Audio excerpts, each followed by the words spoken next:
Cette photographie était censée être impossible à trouver. Je l'ai découverte dans un classeur métallique au sous-sol du musée du chemin de fer de Pennsylvanie. Elle avait été mal classée il y a des décennies, recouverte de poussière que personne n'avait touchée depuis probablement 60 ans.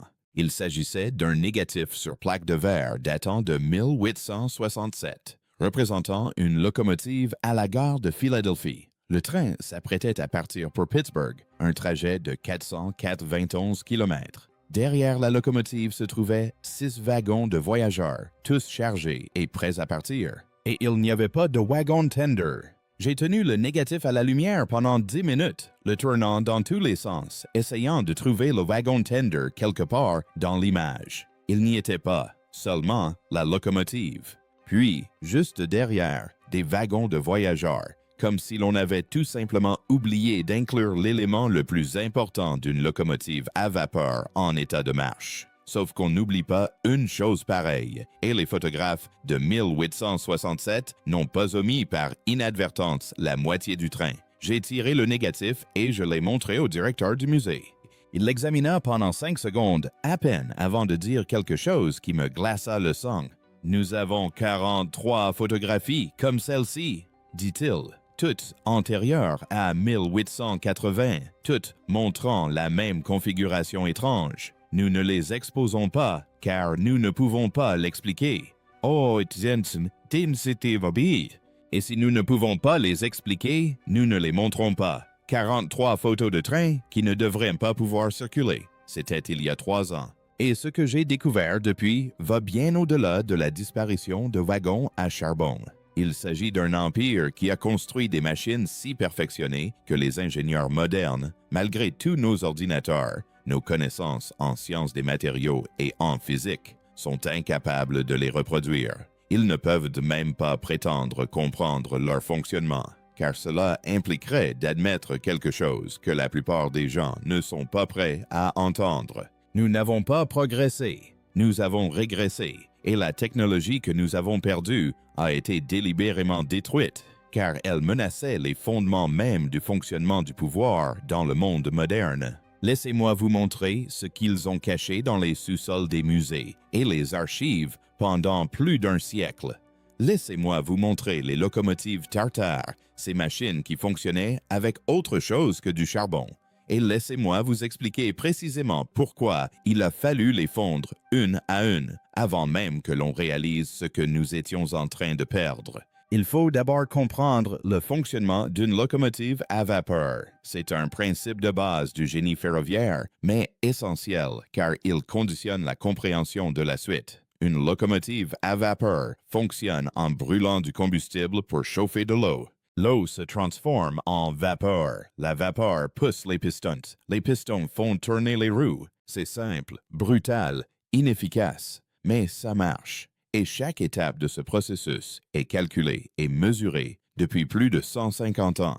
Nous savons précisément quelle quantité de charbon produit quelle quantité de vapeur produit quelle quantité d'énergie. Une locomotive des années 1860, tirant 6 wagons de voyageurs, soit environ 180 tonnes au total, sur 491 km de voies, nécessite environ 443 kg de charbon, soit 6 tonnes, et ce charbon doit bien être transporté quelque part.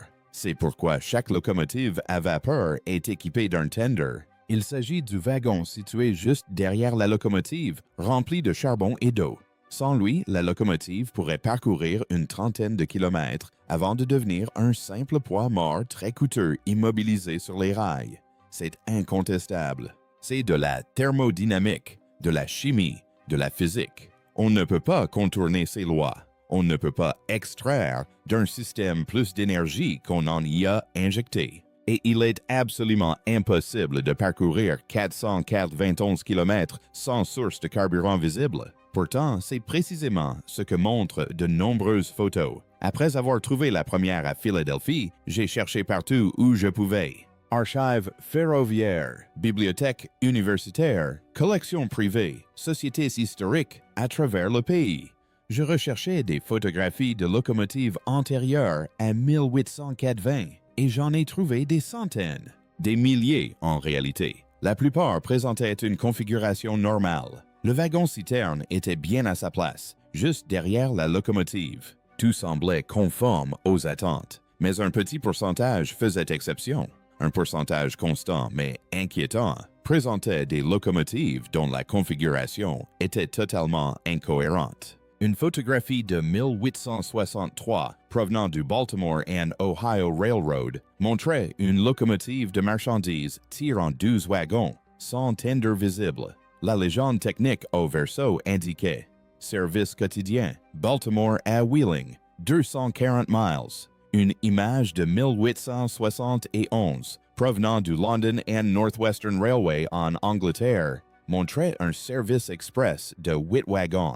La conception de cette locomotive était radicalement différente de celle des locomotives à vapeur classiques. Elle possédait une chaudière en forme de dôme et une structure en cuivre élaborée sur le dessus, pas de cheminée. Tout autre chose. Une photographie de 1868 des chemins de fer impériaux russes montrait une locomotive ornée, dotée de ce que la légende originale appelait un appareil à induction atmosphérique. Elle était surmontée d'un grand dôme métallique à structure géométrique. Le train tirait un lourd convoi de marchandises et son itinéraire, Moscou-Saint-Pétersbourg, s'étendait sur 640 km. Toutes ces photos datent d'avant 1880.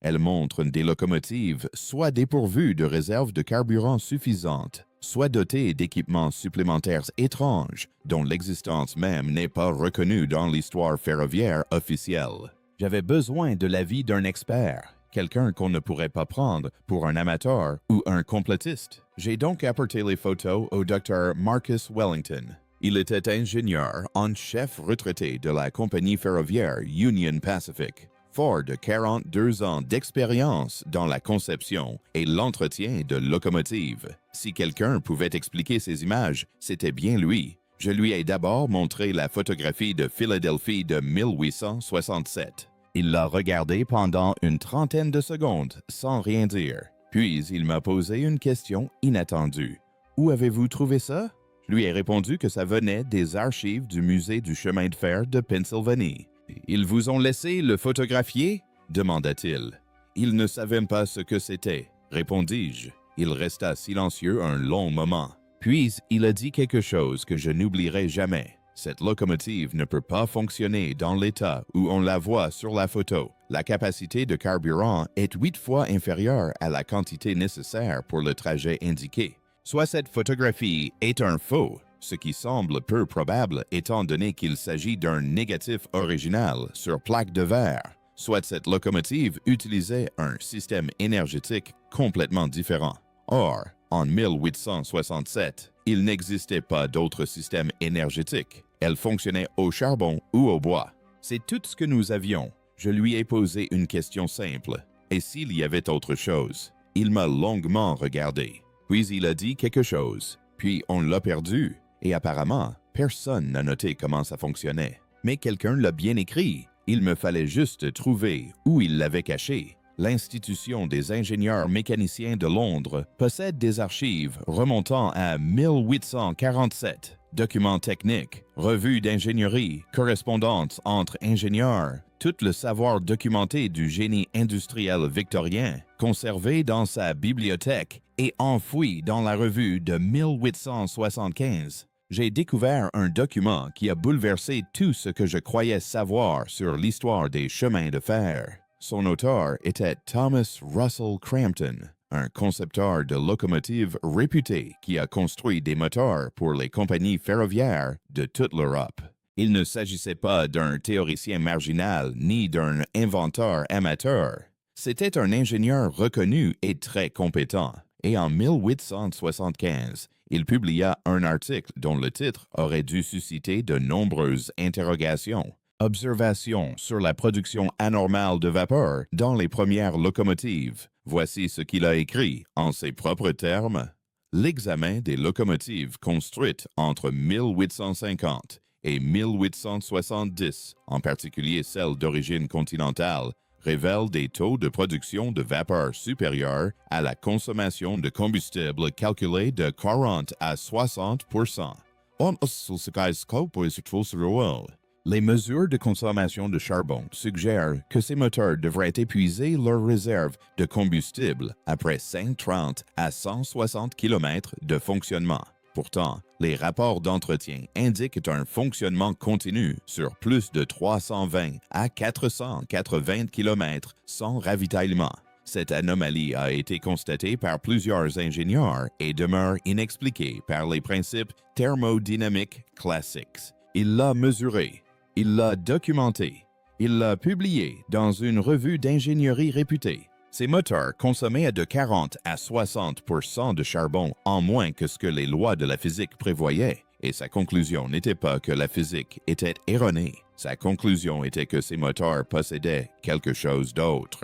Il s'agissait d'un système auxiliaire qui complétait la combustion du charbon, mais il n'a jamais identifié ce système. Et après 1875, Thomas Russell Crampton n'a plus jamais publié d'article sur ce sujet. Pas un mot. J'ai continué mes recherches et j'ai trouvé d'autres témoignages. D'autres ingénieurs constataient exactement la même chose. En 1872, le Railway Magazine publia un article de l'ingénieur en chef du Great Western Railway en Angleterre. Il y expliquait que les locomotives anciennes affichaient une efficacité énergétique que les modèles modernes ne pouvaient égaler. Il ajoutait que les tentatives de reproduire la configuration des chaudières des locomotives des années 1860 n'avaient jamais permis d'atteindre des performances similaires. Les constructeurs d'origine maîtrisaient des techniques que nous n'avons pas pu documenter. L'American Railroad Journal a publié un article similaire en 1879.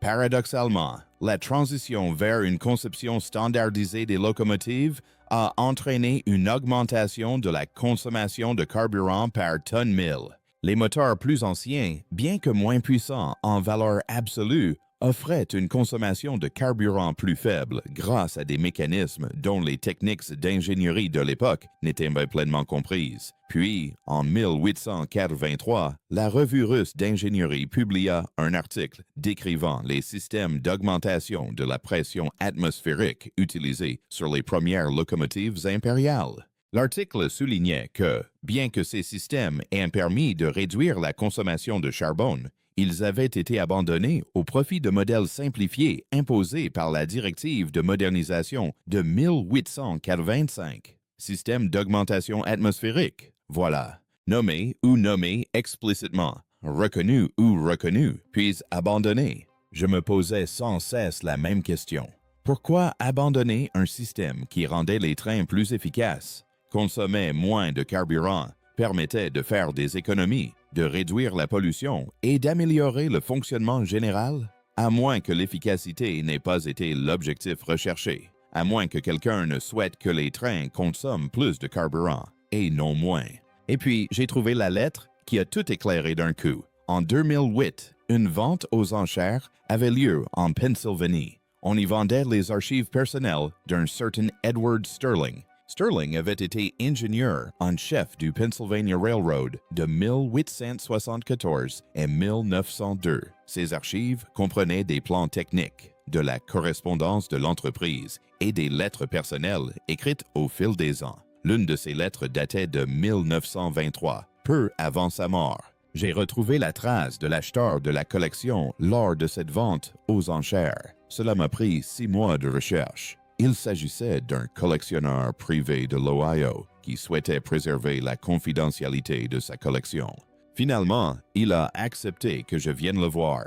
Il m'a laissé voir la lettre. Il m'a même autorisé à la photographier. Ce qu'Edward Sterling a écrit dans cette lettre est l'une des preuves les plus importantes que j'ai jamais découvertes. Il commençait par dire qu'il avait 81 ans et que, quelle que soit sa réputation, il ne pouvait pas la ternir en disant la vérité à cet âge avancé. Il expliquait qu'il écrivait pour la postérité, même s'il se doutait que ses écrits seraient probablement considérés comme les divagations d'un vieil homme qui ne savait plus de quoi il parlait. Il a alors dit la vérité.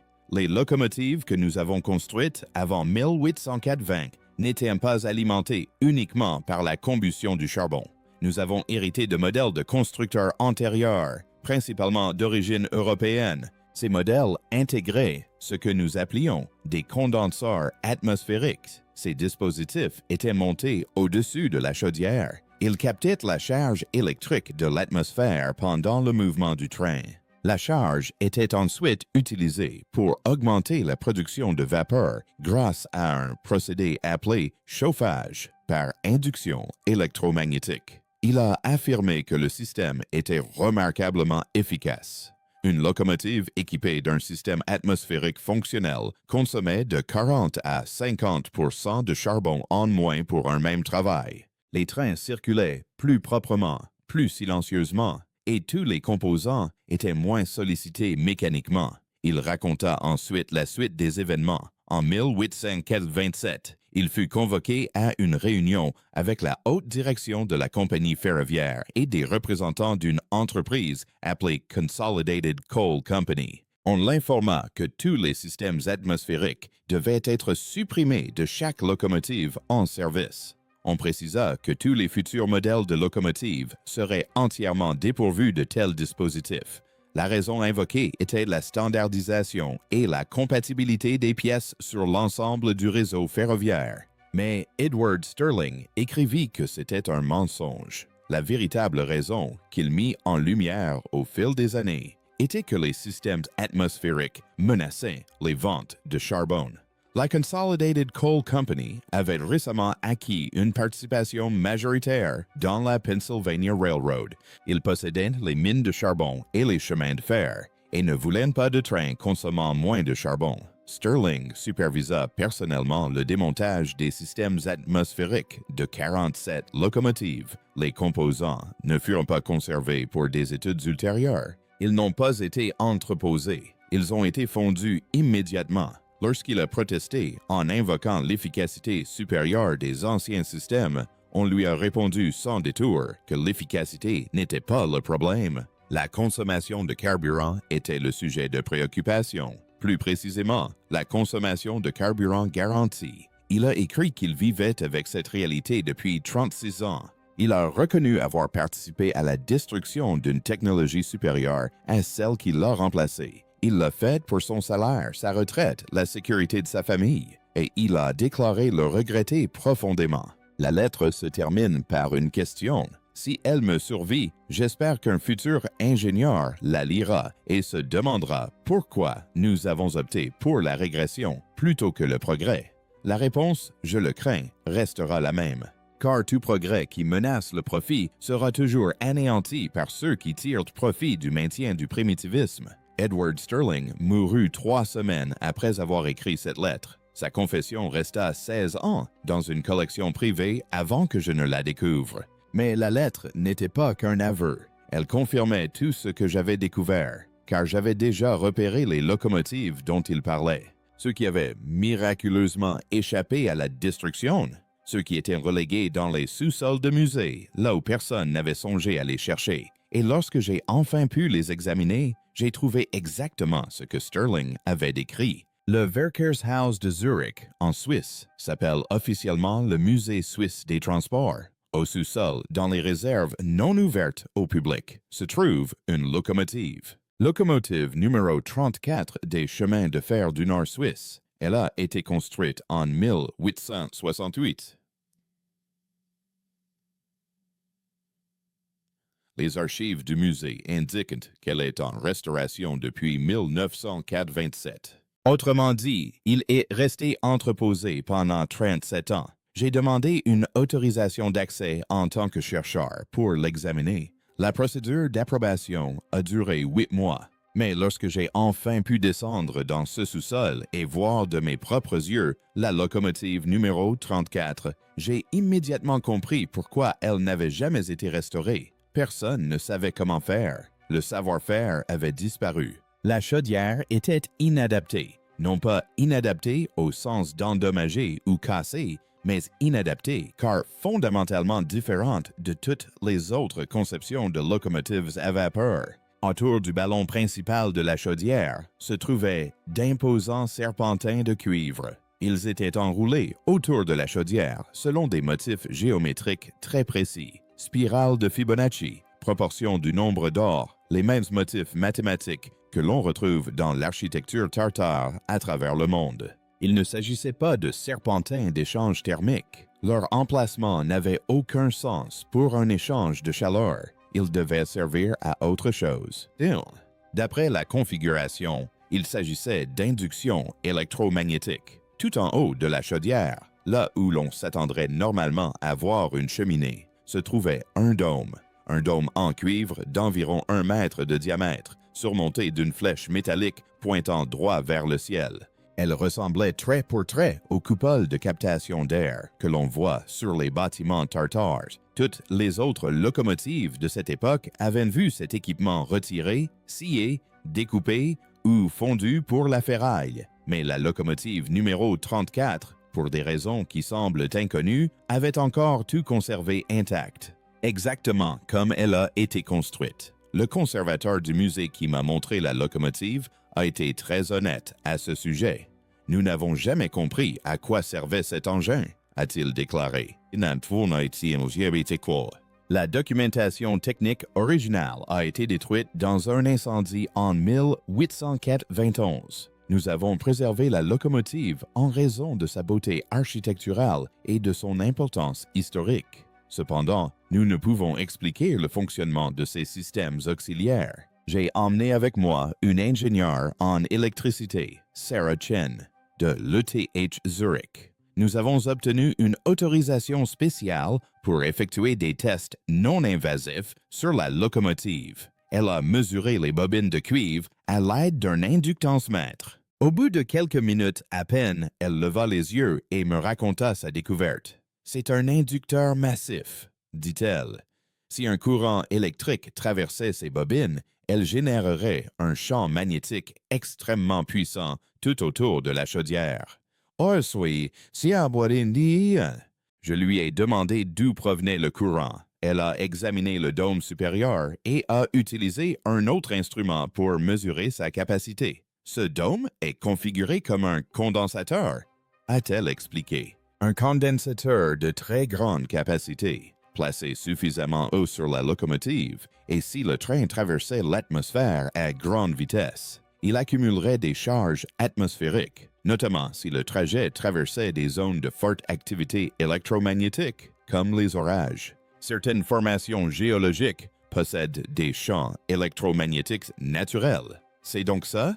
Ai-je demandé. Un système hybride, a-t-elle répondu. La vapeur fournit l'énergie mécanique de base pour faire tourner les roues, mais l'électricité atmosphérique apporte un complément. Probablement grâce au chauffage par induction de l'eau de la chaudière, on réduirait considérablement la quantité de charbon nécessaire, peut-être de moitié, peut-être même plus. Je lui ai demandé si on pouvait le tester, si on pouvait le rendre opérationnel et voir comment il fonctionnait. Elle a ri. Mais ce n'était pas parce que l'idée était drôle, c'était parce qu'elle était absurde compte tenu de ce que nous avions perdu. « Avec quoi ?» demanda-t-elle. « Nous n'avons pas les spécifications techniques, nous ignorons les tolérances de tension pour lesquelles ces composants ont été conçus. Nous ignorons les fréquences d'induction, nous ignorons même les matériaux utilisés pour le diélectrique du condensateur. Toutes ces connaissances ont disparu. On pourrait peut-être tenter de le reconstituer après plusieurs années de travail, mais on détruirait probablement le seul exemplaire existant. Je lui ai demandé pourquoi personne ne s'y était intéressé auparavant, pourquoi cette technologie était restée oubliée dans une cave pendant des décennies sans qu'aucun ingénieur ne s'y soit sérieusement intéressé. Elle y réfléchit un instant. L'enseignement moderne du génie enseigne que l'électricité atmosphérique est impraticable pour la production d'énergie, dit-elle. Trop variable, trop peu fiable, trop dépendant des conditions météorologiques. Du coup, quand les mécaniciens voient ce genre d'équipement sur une vieille locomotive, ils pensent que c'est purement décoratif. Des ornements en laiton qui font bel effet, mais qui n'ont aucune utilité. On ne les mesure pas, on ne les analyse pas. Ils ne demandent pas à quoi il était réellement destiné. Mais j'ai continué mes recherches et j'ai trouvé d'autres exemples disséminés à travers le monde. Et, d'autres locomotives équipées des mêmes systèmes sont encore présentes. étiquetées incorrectement, mal identifiées. Ces locomotives étaient exposées dans des musées qui ignoraient leur véritable valeur. Le Musée national des chemins de fer de York, en Angleterre, possède une locomotive nommée Tiny, construite en 1868. On distingue clairement des bobines de cuivre sur sa chaudière, mais le catalogue du musée les décrit comme des éléments décoratifs en laiton, dont la fonction demeure inconnue. L'Institut Smithsonian de Washington possède la locomotive John Bull de 1831.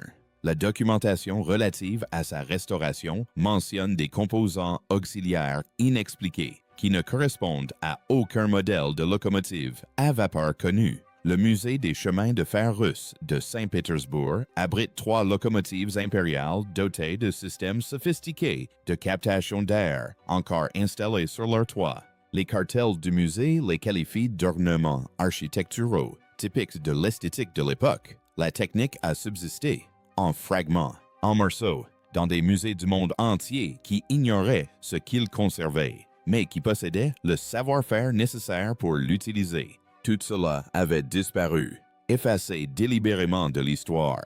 J'ai commencé à cartographier le moment où cette technologie a disparu, car il ne s'agissait pas d'une obsolescence progressive où les meilleurs modèles remplaçaient lentement les anciens au fil du temps. C'était une élimination systématique, et elle s'est produite à une vitesse fulgurante. De 1850 à 1880, on a assisté à un essor considérable de la construction ferroviaire dans le monde entier. On trouvait alors des locomotives de conception très variées, conçues par de nombreux constructeurs différents. Les systèmes d'augmentation de la pression atmosphérique étaient courants sur les locomotives européennes et sur les modèles américains haut de gamme. Plusieurs revues techniques de l'époque ont souligné leur rendement énergétique exceptionnel et leur fonctionnement propre. La faible pollution, comparée aux moteurs plus récents, puis vers 1880, quelque chose a changé.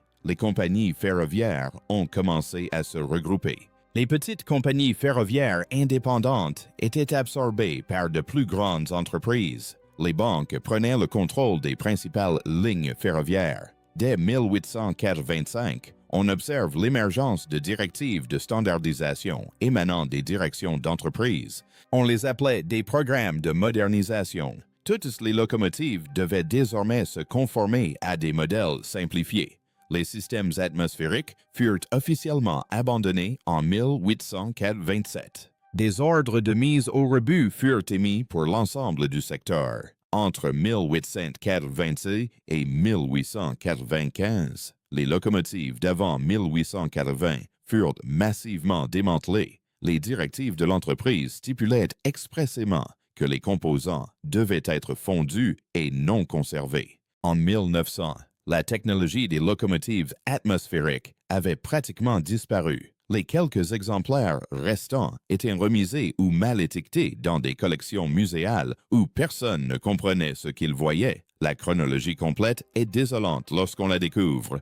30 ans. D'une technologie couramment utilisée, elle est tombée dans l'oubli. Et j'ai retrouvé les directives d'entreprise qui ont ordonné cette destruction. Note interne de la Pennsylvania Railroad, datée d'avril 1887. Toutes les locomotives équipées d'un système d'injection d'air supplémentaire doivent être retirées du service avant la fin de l'exercice financier. Les composants auxiliaires des locomotives doivent être retirés avant leur mise au rebut. Composants à rendre inutilisables pour étude ou reproduction. Directive technique du Great Western Railway de mars 1889. Entrée en vigueur immédiate. Toutes les locomotives d'avant 1880 sont classées comme non standard. L'assistance technique est interrompue. Remplacement obligatoire sous 24 mois. La préservation des anciens systèmes atmosphériques est formellement interdite. Ordre d'exploitation de l'Union Pacifique de décembre 1891. Les réseaux de captage atmosphérique doivent être retirés de tous les stocks anciens restants. Les composants retirés ont été fondus immédiatement. Aucune pièce n'a été conservée à des fins historiques ou techniques. Ils n'étaient pas justes, Ils abandonnaient les anciennes technologies au profit de nouvelles améliorations. Ils détruisaient activement toutes les preuves de leur existence. Et ils le faisaient alors que les systèmes fonctionnaient encore parfaitement, du temps où des ingénieurs qui les comprenaient étaient encore vivants et actifs. Avant même que ce savoir puisse être documenté et préservé, la question qui me hantait était simple. Pourquoi? Et la réponse, une fois trouvée, était encore plus simple. Car les propriétaires des chemins de fer possédaient aussi les mines de charbon. Permettez-moi de vous expliquer la structure de propriété. Une fois que vous l'aurez comprise, tout deviendra parfaitement logique. De 1880 à 1913, J.P. Morgan fut le banquier le plus puissant d'Amérique. Il contrôlait 4 grandes compagnies ferroviaires, la Pennsylvania Railroad, la Reading Railroad, la Lehigh Valley Railroad et la Central of New Jersey Railroad. Mais son contrôle ne s'arrêtait pas là. Il possédait également la Consolidation Coal Company, la Jerome Coal Company et de nombreuses exploitations minières de charbon réparties en Pennsylvanie et en Virginie occidentale. Edward Harriman contrôlait l'Union Pacific Railroad, l'un des plus grands réseaux ferroviaires de l'ouest des États-Unis. Il contrôlait également les gisements de charbon du Wyoming et possédait d'importants intérêts miniers dans tout l'ouest. James J. Hill contrôlait la Great Northern Railway. Parallèlement, il exploitait des mines de charbon dans le Montana et possédait de vastes propriétés minières réparties dans tout le nord-ouest. Ce schéma se répète sur l'ensemble des grandes lignes ferroviaires américaines. Les mêmes hommes qui possédaient les trains possédaient également le charbon qu'ils brûlaient. Et voici pourquoi c'est si important. Une locomotive performante représente une menace directe pour les ventes de charbon. Il suffit de considérer les aspects économiques fondamentaux. Un système d'augmentation de la pression atmosphérique qui réduit la consommation de charbon de 50% entraîne une baisse de 50% des revenus liés au charbon. Si vous vendez 1 million de tonnes de charbon à votre propre compagnie ferroviaire chaque année, cela représente une perte de 500 tonnes de vente. Vous ne pouvez plus vendre 0 tonnes, car vos propres trains n'ont pas besoin d'autant de carburant. Par conséquent, vous n'investissez pas dans l'amélioration de la technologie pour la rendre plus efficace. Vous le détruisez. Vous édictez des normes de standardisation depuis le siège social. Vous exigez que tous les trains utilisent des chaudières simplifiées qui consomment davantage de charbon et non moins. On met au rebut les moteurs performants et on les remplace par des moteurs délibérément moins performants. Et on appelle ça le progrès. Edward Sterling en parlait déjà dans sa lettre. On m'a ordonné de retirer des systèmes qui fonctionnaient parfaitement. On m'a dit clairement que l'efficacité n'était pas le problème. Seule la consommation de carburant comptait. Consommation de carburant garantie. Consommation obligatoire que vous ne pouvez réduire, car une compagnie ferroviaire contrainte d'acheter son charbon auprès de la même entreprise qui la possède constitue un système économique parfaitement fermé. Vous contrôlez les deux extrémités. Vous profitez de l'inefficacité. Vous profitez du gaspillage.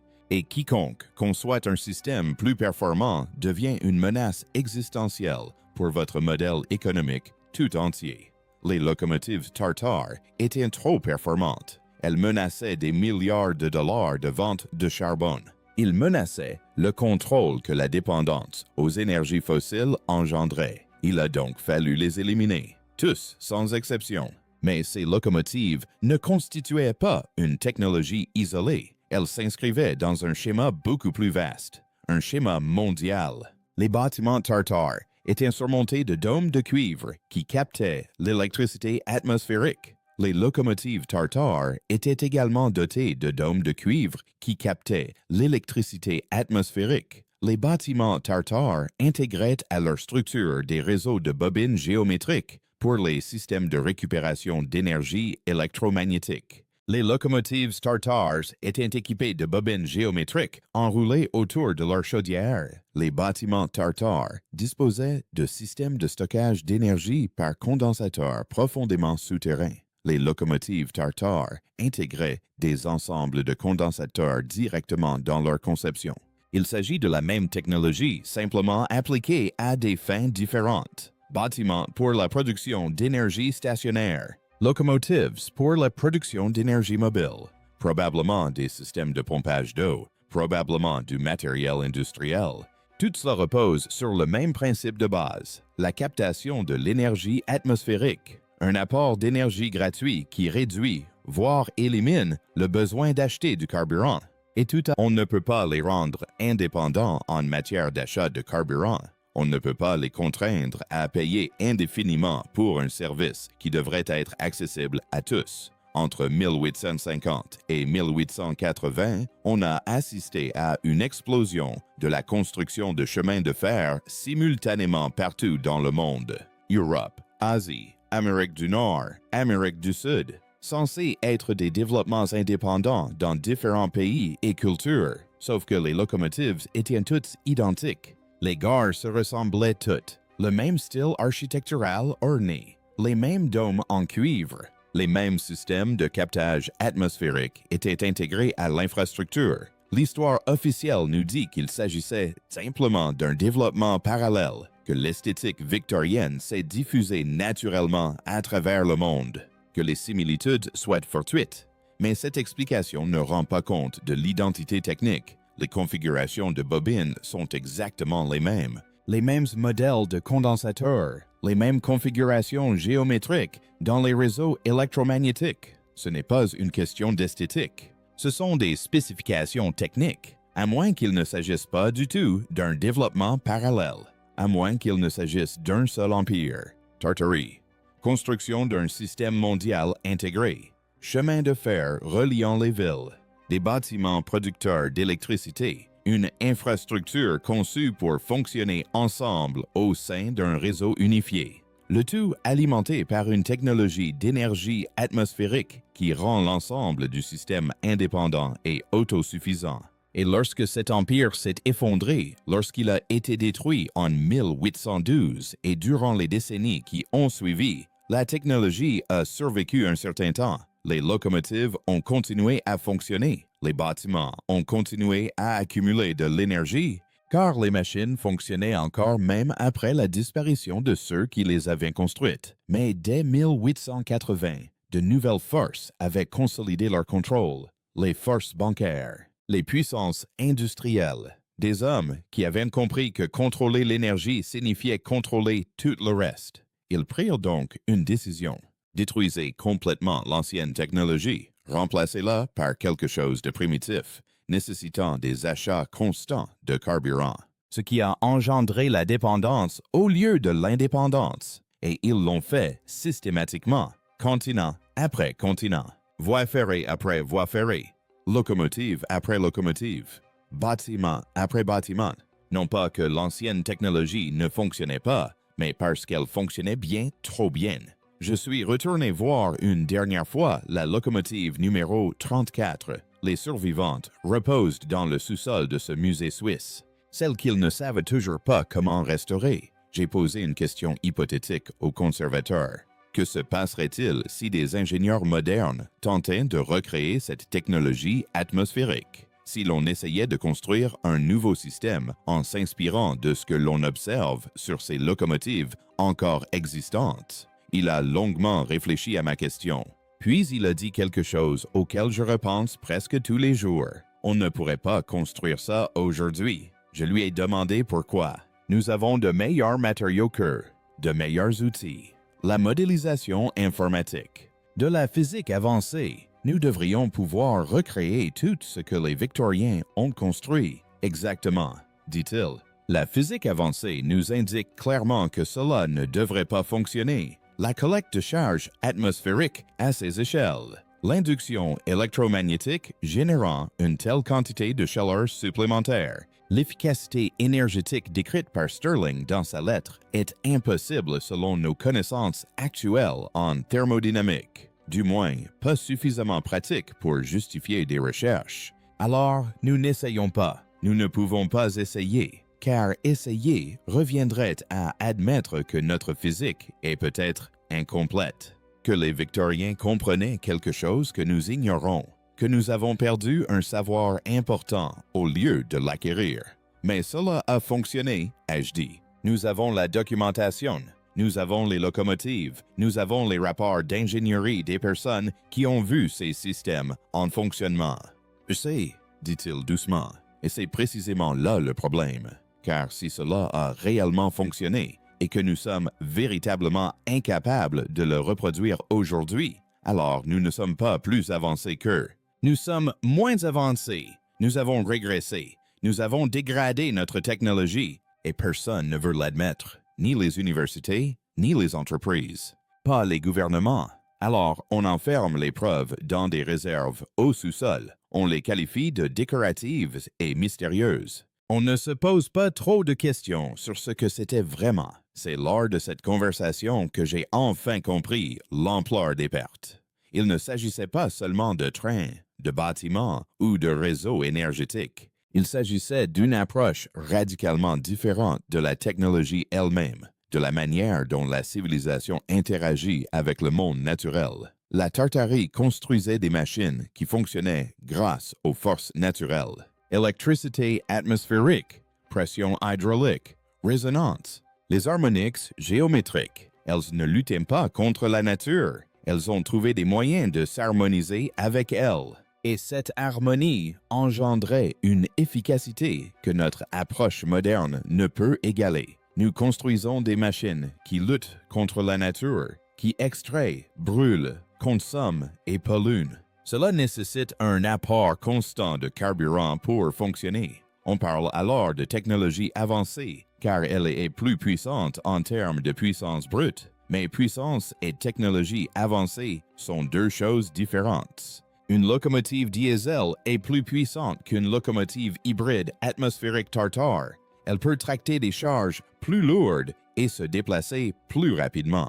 Générer plus de force brute, mais ce n'est pas plus efficace. Ce n'est pas plus propre. Ce n'est pas une utilisation plus intelligente de l'énergie disponible. C'est simplement plus bruyant et bien plus rentable pour les vendeurs de gazole. Les locomotives Tartare représentaient une voie totalement différente. Un monde où les transports ne nécessitent pas la destruction de l'environnement pour extraire le carburant, où l'efficacité prime sur la consommation brute, où la technologie est au service des besoins humains plutôt que des profits des entreprises. Et ce chemin a été délibérément fermé, bloqué, rendu inaccessible, non pas parce que cela ne menait nulle part, mais parce que cela menait à un endroit que ceux qui étaient au pouvoir ne pouvaient suivre ni monopoliser. N'ayant pu en tirer aucun profit, ils ont détruit toutes les locomotives et fondu tous leurs composants. Ils ont brûlé tous les manuels techniques, ils ont réduit au silence tous les ingénieurs qui s'en souvenaient, et ils ont construit un nouveau système.